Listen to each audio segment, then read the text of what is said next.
Oke, bismillahirrahmanirrahim. Assalamualaikum warahmatullahi wabarakatuh. Kita akan membahas tentang obat-obatan untuk mengobati batuk pilek, sistem pernapasan. Itu terdiri dari antibiotik yaitu Jultrop, kemudian ada yang dinamakan Colortusin, kan terakhir ada yang dinamakan dengan dexamethasone. Kita bahas satu per satu. Nah, yang pertama akan kita bahas adalah tentang Jultrop ya. Jultrop itu digunakan untuk mengobati infeksi. Nah, itu jadi antibiotiknya ya. Dimana kita bahas Jultrop itu digunakan untuk mengobati infeksi seperti eksaserbasi akut atau sering juga disebut juga dengan penyakit paru obstruksi kronis. Jadi ini spesialis Jultrop di bidang pernapasan ya secara tidak langsung. Kemudian pengertian dari Jultrop. Jultrop itu merupakan obat golongan antibiotik kombinasi trimethoprim atau sulfamethoxazole. Obat ini diproduksi oleh Tropicamas. Jultrop diindikasikan untuk pengobatan infeksi saluran pencernaan, saluran pernapasan, saluran kemih, dan berbagai jenis infeksi lainnya. Jadi dikeluarkan atau diproduksi oleh PT Tropicamas. Silahkan di searching Tropicamas. Jadi bisa buat saluran pernapasan, pencernaan, dan lain-lain. Nah, mekanisme kerja Jultrop adalah sulfamethoxazole ini bekerja menghambat enzim metabolisme asam folat seperti bakteri penginfeksi. Trimethoprim bekerja dengan menghentikan pertumbuhan bakteri penyebab infeksi. Jadi intinya Jultrop ini obat antibiotik untuk menghentikan laju pertemuan dari bakteri penyebab infeksi. Nah, kemudian Jultrop tersedia dalam beberapa sediaan yaitu bentuk kaplet dan suspensi.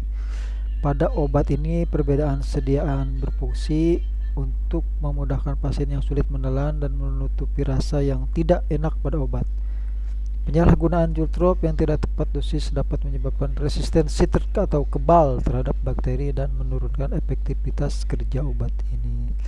Jadi tersedia dalam bentuk kaplet dan suspensi. Suspensi bisa sirup ya dan lain-lain. Nah, kemudian keterangannya Jultrop kaplet. Nah, kalau Jultrop kaplet ini termasuk golongannya obat keras. Kelas terapinya antibiotik kombinasi. Kandungannya ada yang trimethoprim 80 mg dan sulfamethoxazole 400 mg. Nah, ini bentuknya kaplet. Satuannya penjualan dalam bentuk strip. Setiap stripnya ada 10 kaplet. Formasinya Tropicamas, nama formasinya. Kemudian Jultrop ada yang dinamakan Jultrop Forte. Kalau Jultrop Forte itu di atasnya Jultrop kaplet. Nah, itu kandungannya 800 mg, 2 kali lipat dari Jultrop kaplet. Kemudian yang terakhir Jultrop suspensi. Jultrop suspensi itu obat dalam khusus buat anak-anak dalam bentuk botol, biasanya sirup ya. Ini kandungannya setengah kali dari jumlah kaplet yaitu 200 mg. Isinya dalam botol itu sekitar 60 ml. Oke, kegunaan daripada Jultrop atau antibiotiknya ini yaitu Jultrop digunakan untuk mengobati infeksi seperti infeksi eksaserbasi akut atau sering juga disebut dengan penyakit paru obstruktif kronis, bronkitis kronis, peradangan pada saluran bronkial atau paru-paru, otitis media akut, infeksi telinga tengah, infeksi saluran kemih, pneumonia atau infeksi peradangan dan penumpukan cairan pada paru-paru. Ini lebih lebih ke kegunaannya adalah untuk eh, apa sih namanya, lebih ke saluran pernapasan, walaupun saluran-salurannya juga bisa dipakaikan untuk golongan antibiotik Jultrop ini. Nah, mengenai dosis dan cara penggunaannya. Dosis dan cara penggunaan Jultrop harus dengan anjuran dan resep dokter. Nah, eksaserbasi akut bronkitis kronis seperti otitis media akut, infeksi saluran kemih, Kemudian dewasa setiap tablet mengandung 400 mg, 800 mg. Kalau udah buat anak kita 200 mg setiap 5 mili ya. Dikasihnya infeksi berat setiap dosis dalam 2 dosis terbagi, jadi 2 kali sehari, pagi dan sore hari. Untuk usia 6 minggu atau hingga 5 bulan dosis 120 mg, usia 6 bulan ke atas sampai 5 tahun 240 mg, dan usia 6 sampai 11 tahun dosisnya 480 mg. Nah, dewasa itu dia dalam bentuk kaplet 400 dan 800 mg. Untuk usia lebih dari anak usia sama dengan dosis dewasa ya, usia 4 minggu atau lebih, 4 bulan. Kemudian efek sampingnya ada sempat dilaporkan juga adanya mual muntah, nyeri perut, diare, anoreksia, gangguan ginjal, peningkatan BUN, hiperkalemia, meningitis, sindrom pada pasien lanjut usia. Nah itu ya daripada efek samping Jultrop. Rata-rata obat yang efek samping seperti ini, mual muntah dan lain sebagainya, diare. Kemudian hindari penggunaan Jultrop pada pasien yang memiliki indikasi seperti ini. Yang pertama, hipersensitivitas atau adanya reaksi alergi. Ketika ada timbul alergi langsung di stop. Kemudian gagal hati akut, kemudian gangguan hepatologis, riwayat kromosominia, pengobatan grup wanita hamil, menyususnya periode sebelum kelahiran, penggunaan bersama dengan wanita dan hamil menyusui harus sering sesuai petunjuk dokter ya, diusahakan harus sesuai petunjuk dokter. Berikut adalah beberapa interaksi obat yang umumnya terjadi saat menggunakan Jultrop. Dapat meningkatkan risiko hiperkalemia, dapat meningkatkan risiko metabolisme, risiko aritmia ventrikal. Kemudian masih banyak lagi seperti pada penurunan fungsi ginjal dan lain-lain.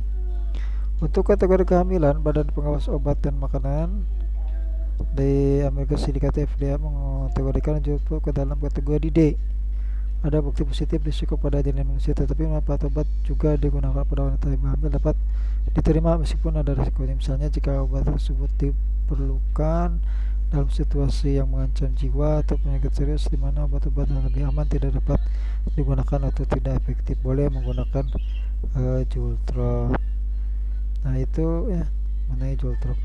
Nah, kemudian lanjut ke berikutnya, yaitu ada yang dinamakan dengan Kalortusin.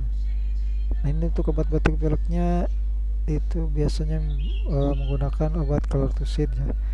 Nah Kalortusin ini apa? Kalortusin ini adalah dalam bentuk kaplet mengandung zat aktif paracetamol, dextromethorphan HBr, fenilpramelamin, CTN dan alkohol. Ini dapat digunakan untuk mengatasi gejala seperti demam, sakit kepala, bersin-bersin, hidung tersumbat yang disertai batuk. Indikasinya Kalortusin ini untuk meringankan batuk yang disertai dahak, ada demamnya, ada pileknya, dan gejala alergi lainnya. Nah komposisinya ada paracetamol 400 mg, dextromethorphan HB 15 mg, fenilpramelamin 15 mg, chlorpheniramine maleat atau CTM 2 mg.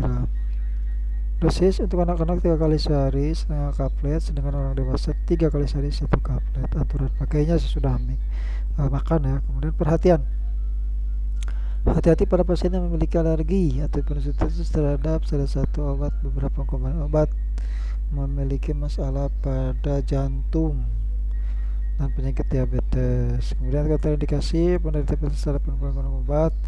Kemudian efek samping, rasanya mengantuk, masalah pencernaan, bibir terasa kering. Kemudian segmentasi warna seperti kemasan 10 ampul dalam bentuk 10 kaplet, 1 separatnya ya.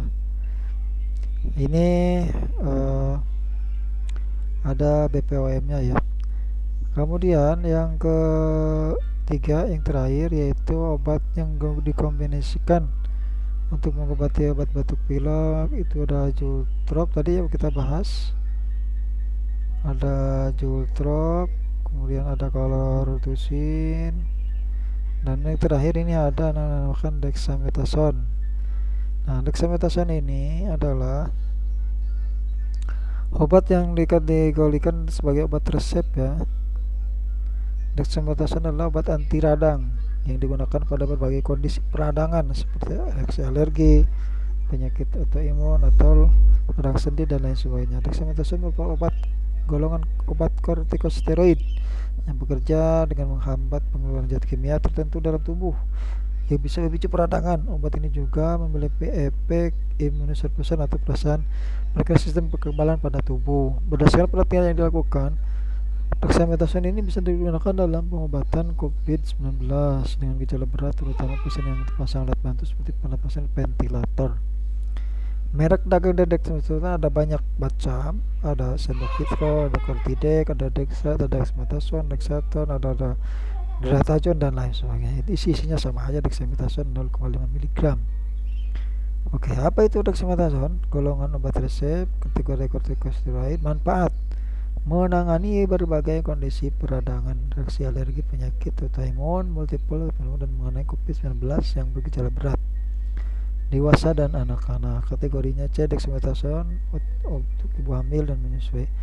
Kategori C, studi binatang percobaan memperlihatkan adanya efek samping terhadap janin, tetapi belum ada studi terkontrol pada tahap obat.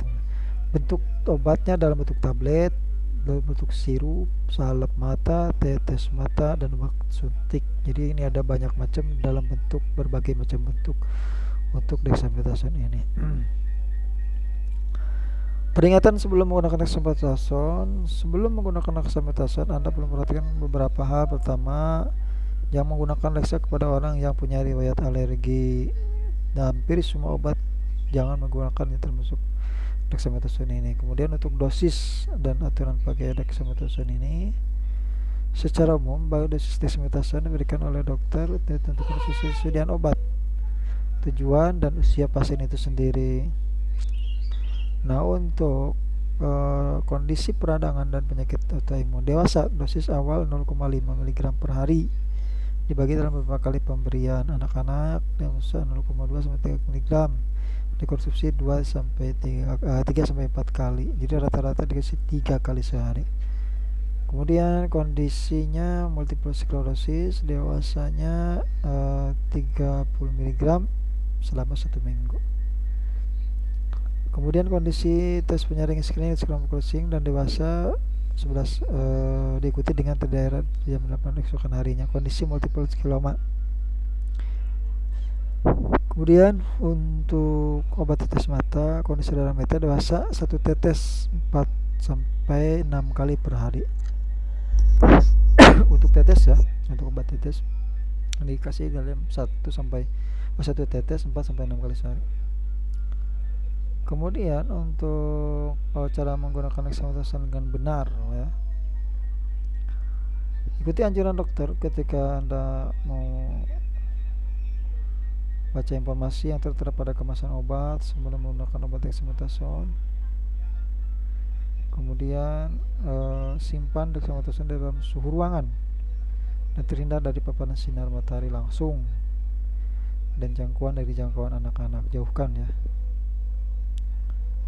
Kemudian ada beberapa lagi yang belum tahu, efek samping dan bahaya dexamethasone. Dia menyebabkan sakit perut, sakit kepala, pusing, sulit tidur, muncul jerawat dan lain sebagainya. Ketika timbul beberapa gejala yang berlebihan, di stop dulu. Nah itu ya untuk kategori obat dexamethasone sebagai obat atau tanda-tanda untuk pengobatan peradangannya. Baik, berikutnya adalah mengenai ini beberapa kategori ataupun apa namanya resep untuk mengobati sakit tenggorokan dan lain sebagainya. Kontraindikasinya dan demam, batuk, pilek dan gejala alergi lainnya itu bisa diobati dengan obat yang sudah disebutkan tadi. Terima kasih, semoga bermanfaat. Silahkan dihafal lagi obatnya. Untuk obat-obat Golongan antibiotik ini yaitu ada Jultrop sebagai antibiotiknya, kemudian ada Calartusin sebagai obat batuk pileknya, dan ada Dexamethasone sebagai obat peradangan. Demikian. Terima kasih. Assalamualaikum warahmatullahi wabarakatuh.